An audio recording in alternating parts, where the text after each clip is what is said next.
Hi, yes, hello everyone, I'm Gavin.js, and about a month ago, Tears of the Kingdom came out. And while there's a ton of stuff in that game that I think would be awesome to recreate, one of the things that caught my eye the most was this really cool pattern that I've been referring to as zonai circles. I'm just a big geometry nerd. I think it's really satisfying and it's just a very good pattern that I thought would be really fun to try and recreate in Blender. So that's what we're going to do, but we're going to start off in Illustrator and get some basic circles put down, which sounds like something we should be able to do in Blender, but you'll see in a little bit why it might be easier if we just start off with something handmade instead of fully procedural. In the future, I'd like to make a follow-up video that talks about Voronoi and how we could use that to make a fully procedural version of this texture. But for today, we're just going to start off in Illustrator and make something fairly simple. Okay, jumping into Illustrator, what we're going to do is just make a randomly sized circle, and then if we hold Alt and drag it over to the side, we can make a duplicate, go down to transform and scale it down by 50%. Now let's do that again to get our third size circle, and I think I'm going to scale all of these up just a little bit, and now we can start working on our pattern. For now, I'm going to hide the smaller circles and just start making a few copies of this and move them around my artboard. Keep in mind that we want this pattern to be seamless, so anything that overlaps with the artboard will come back in on the other side. And we can do that by hitting Control C and Control F, and then we can add the width of our artboard to the X position of our duplicate. That's positioned our duplicate perfectly so that where this object goes off of our artboard, it comes right back in on the other side. Now if we select both of them, hit Control G, we now have a group that maintains that offset, and we know no matter where we place this group, it'll always tile seamlessly. So let's do that for this one on the y-axis as well. I think that's looking pretty good. So let's just repeat that process with the other two layers. So I'm just going to group all of our large circles together, lock that group, and I'm going to change the fill color of our medium circle so that it has contrast with both the background and our large circles. And finally, let's work with our last layer.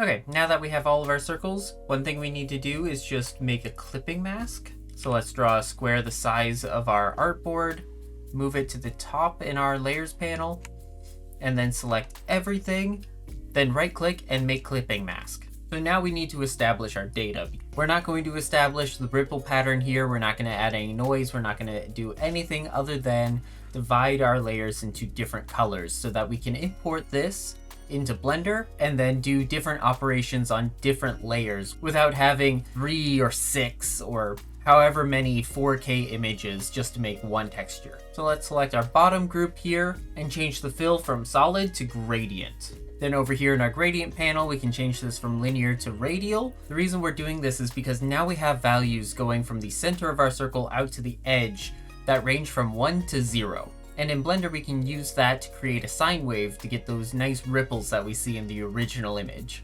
But because we want full control over this process, we're going to change this from white to red. So if we click on the white control point here, change it from grayscale to RGB, and then get rid of our green and blue channels, we can see that we've got a nice red color in the middle that'll maintain that information that we've got a 1 in the center and differentiates this layer from the other two. But we also need to make sure that the black value is set to RGB instead of grayscale, otherwise the interpolation gets really weird when we pull it into Blender. Hi, hello everyone, this is Future Gavin. I just want to jump in real quick because in a moment I'm going to talk about artifacts, and while the thing I say later on is still true and accurate, there's another thing that I need to mention here regarding the black value on the gradient. Depending on which layer you're looking at, and here we're looking at the red layer, you don't want your gradient to go all the way down to black. You actually want just a little bit of red value at the end of your gradient. For me, a value of 2 worked really well, but you may need to play around with that just a little bit.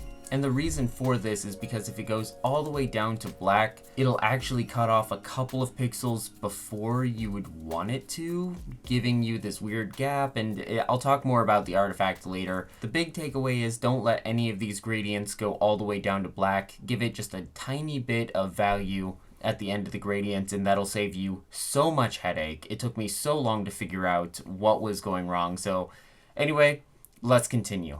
So now let's do the same with the other 2 layers. And with our middle layer, we want to change this from red to green. And our top layer, we want to change this from red to blue. That's looking really good. The last thing we need to do for our color is to just make a rectangle the size of our artboard again and change it from that gradient to a solid black color. And initially I thought that this would be good, but when I pulled it into Blender, I kept getting an artifact around the edge of our circles. And that's because where it's going from a value of totally 0 to a value of whatever on this red, it creates this weird line. So to fix that, what we can do is just select all 3 of our layers, and then over in opacity, we can change this from normal to lighten. That'll make it so that all of our colors bleed together, but that's fine because all of the color information we've encoded is still preserved. Where it turns yellow, we just know that it's both red and green, and we can use that to differentiate these layers still, but without that hard cutoff that led to a lot of artifacts. So now our image layer is done and we can go ahead and just export that. And you could leave it here, but there's one more thing we need before we jump into Blender, and that's some data about the edges here.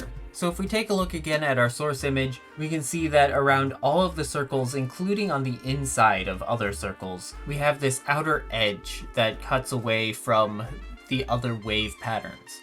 And I'd like to emulate that as well. But again, I want full control over this pattern, and we're going to pull in some more data so that we have full control over the look of this material. And to start with the edges, let's select our clipping group, copy that, and paste it into our new layer. And let's just hide our first layer so that we're only looking at these circles. So starting with our bottom layer again, let's change from our gradient fill to a solid color and then just make that black. And then with our stroke selected, let's make that a gradient. And let's change our stroke weight to something more like 50. This can be whatever you want. The bigger it is, the more space you'll have to manipulate this later. But I found that 50 looks pretty good. And right now we can't see our gradient, but if we pull our red value over really close to the black value, now we can see it in our viewport. So what we want to do is adjust the location and just pull it in until it's as close to the black fill as you can possibly get it. It doesn't have to be too precise, but the more precise it is, the finer control you'll have. So I'm going to set mine to something like 94.5%. And we can see that we've got that nice gradient all the way through there. And right now the stroke is aligned to the middle. So let's change that to outside. And now we know that that starts at the edge of our circle and it's not going to overlap strangely. That's looking good. One last thing to do is change this from red to white. And we can repeat these steps for the next 2 layers. Because of the different sizes of circle, each layer will need a different value for its locations, so just play around until you have it sitting perfectly on the edge of your circle. Now one more thing we need to do for the edges, and then we'll be completely done in Illustrator. All we need to do is get rid of these interior lines. All of that's just going to get in the way, so what we need to do is just make another copy of our 3 circle layers, and for each one, just get rid of its stroke. Now, of course, that changed nothing because all 3 of these are still set to lighten. So if we change that back to normal, then we see all of its cut out. But we did want some of that information in the middle, like where this smallest circle overlaps completely with a large circle. So we just need to change our order so that they overlap appropriately. And you may be wondering, why didn't we just change the blending mode of our first set of circles? And that's because where these edges intersect, we do want it set to lighten so that we get this nice transition from one edge to another instead of it fading to black on top of another edge. That would just look weird, and this corner looking effect is actually what we want. So with that all done, let's export that and then head over to Blender. Okay, now in Blender, all I've done is gotten rid of our default scene, added in a plane without any transforms or anything crazy going on. We're looking down from the Z-axis, and I've changed our viewport shading to material preview. I've also created a new material, and we're just going to start off by deleting the principled BSDF. So just to get started, let's bring in our image texture that we just made with all of the color. And with Node Wrangler, we can just hit Control-T to bring in our texture coordinate mapping. Otherwise, just do that manually, and that'll just give you more options for editing it later. We're not really going to touch that, but it's nice to have just so that we know that what we're doing does tile, and we can play around with using the generated or object space. I've really only designed this to work with UVs, so we're only going to look at UVs. So now let's give ourselves a little bit of space, and if we just hit Control-Shift left click, we can see our image there. So let's start by bringing in a separate color node. And by plugging that in, we see that we just got the red channel isolated. And what we want to do is start by remapping this information, because right now we've got color information that's ranging from 1 to 0. But because we're going to be working with sine waves, we really want it to stretch from 0 to pi. So to do this, I'm going to bring in a map range node. And because we want everything to start from the middle, we're actually going to switch our initial minimum and maximum values around. Then we're going to stretch this out by leaving our minimum at 0 and increasing our maximum value to pi. Right now it doesn't seem like that's done a lot, but it's really stretched out our values beyond what your monitor can project, because everything can really only go up to a value of 1. So to visualize what we've done, let's bring in a math node and change it from add to sine. And if we drop that in the middle, it doesn't look like it's done much from our initial texture, but what we can see is that instead of just being this smooth white area, it's made it look more like a donut with this dot in the middle, because these values are now going from 0 up to 1 and then back down to 0. So now if we multiply our maximum value by some integer, we'll get that number of rings from our sine function. And let's put in an integer in our first value. I'm going to do 4, and then the second value needs to be pi. So if we feed that into our map range, now we see that we've got 2 rings, but a bunch of black space. So after our sine, what we need is an absolute function. And this is where we can start to see our pattern emerge, but each of our ripples doesn't have the same value. And honestly, I'm not entirely sure why this is. I'm pretty sure it's because Blender has different algorithms for interpreting color data. So if we just go over to our image texture and change it from sRGB to non-color, what we'll find is that now everything's spaced out correctly. We've got those nice, smooth, evenly spaced ripples, and it looks just like how we would expect it to look. And because we multiplied our maximum value by 4 pi, we can see that we've got exactly 4 rings here. And because this is the largest set of circles, let's actually crank that up from 4 to 16. That's starting to look a lot more like our source image. So now all we need to do is layer the other circles on top. But before we do that, there's one more thing I want to fix here, and that's the space between our ripples.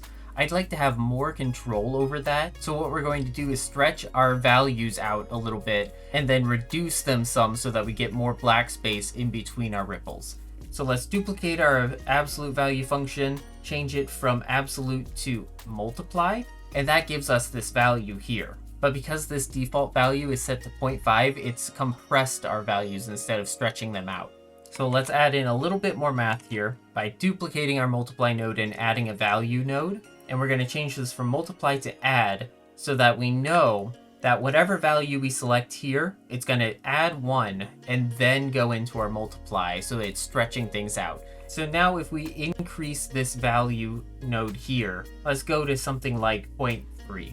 What we can see is that our maximum value here got a lot brighter and our minimum stayed at 0. The minimum is harder to see, and if you don't see any of that, that's fine. What's important is that that's what the data is showing. So now what we can do is subtract the amount that we've gone over 1 so that we can get rid of the minimum values and open up more of a gap between our ripples. So to do that, let's just duplicate one of our math nodes, change it to subtract, and now what we can do is feed our initial value into the subtract node, and now we see we've got more space between each of our ripples, and we can adjust that with this value. So I'm going to leave that at something like 0.25, and if we take a look, yeah, we get that nice smooth gradient between them. We never go over 1, so it doesn't plateau.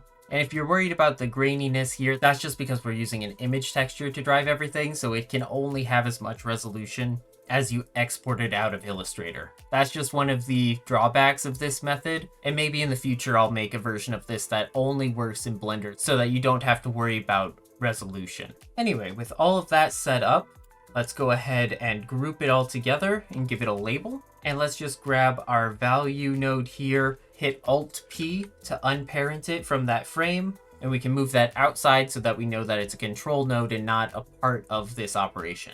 Let me just clean this up a little bit, make it a little bit more legible, and let's duplicate our value node so that we have another one to drive the number of ripples here. So with all of that made, let's grab this and move it up, and let's duplicate it for the other 2 channels. Now let's just take a look at the others, and it looks like everything's working correctly. We just don't have the right number of ripples per layer. So let's change that. Okay, with each layer created, the number of ripples for each one adjusted, we can go ahead and combine these. So let's drop down a mix node. And if we just take our large circles and our medium circles, we see that it gets weird when they overlap. And obviously I haven't set the factor here, but we haven't established a mask to really know where we want to layer what. And this is where having all of that color information comes in handy, because we can use that to create the mask to feed into our mix node so that we can layer all of this appropriately. So let's take everything at the beginning here and just drag it over so that we have a little bit more space to work with. And we're going to create the layer mask for our large circles. So I'm going to drop down a new math node, change it to greater than, and we're going to feed our red value into the first slot here. Then we're going to change the second one to 0 so that it'll only show true, or it's only going to create white values where our red channel is greater than 0. And if we take a look at that, we see, yep, we've got a hard line at the start of our largest circles, and that's exactly what we'd expect. So now we can duplicate this and do the same for our green channel, so that we can see our medium circles.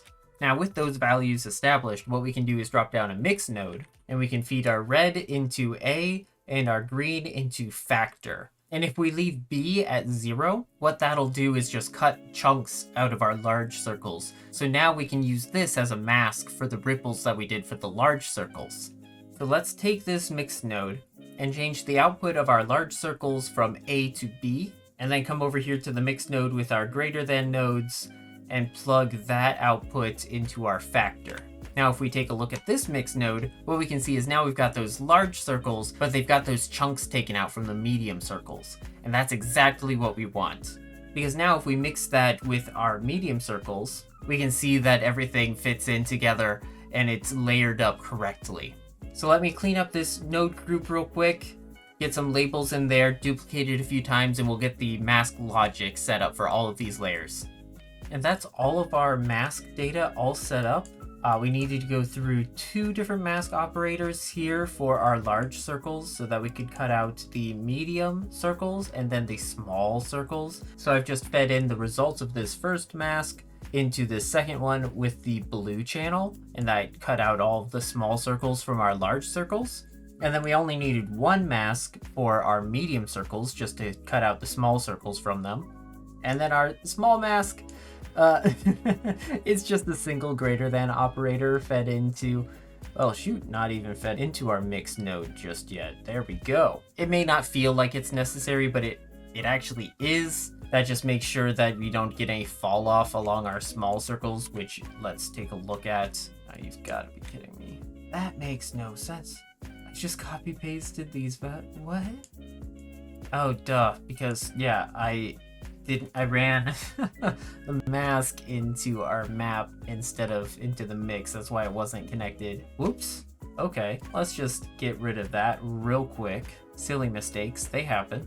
But okay, so now we can see that with all of this taking place, we have nice solid colors.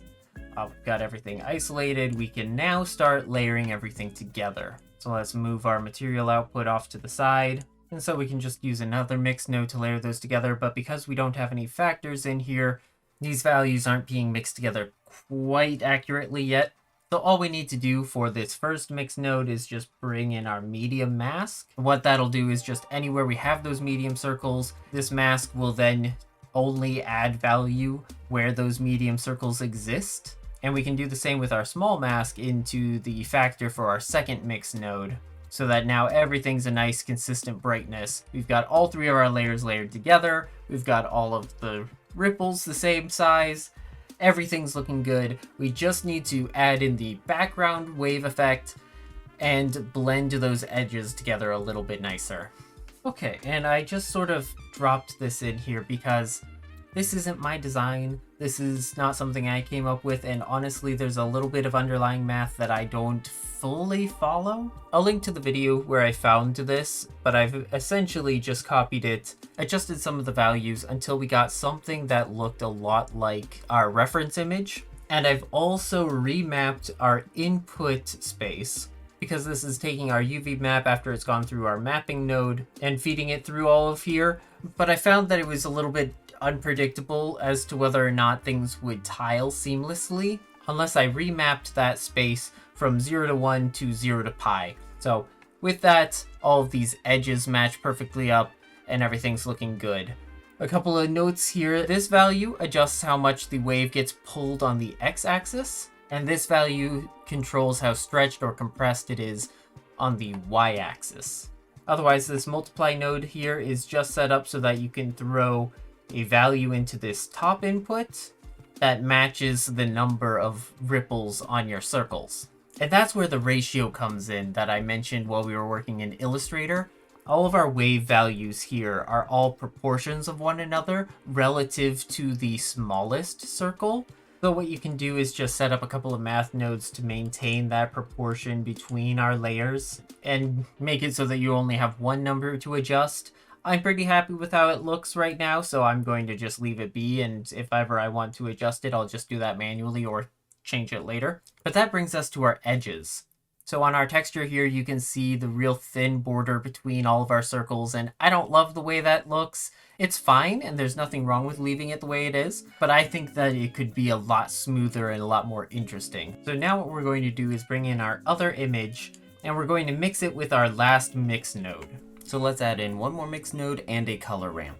But with this color ramp, you can control the fall off on all of your edges. So if you adjust the white value here, that'll really bring out the edge. And then if you drag the black value in, it'll make it a lot thinner. So giving those strokes a value of 50 gives you a lot of room to play with this later. I like it around about here with ease instead of linear.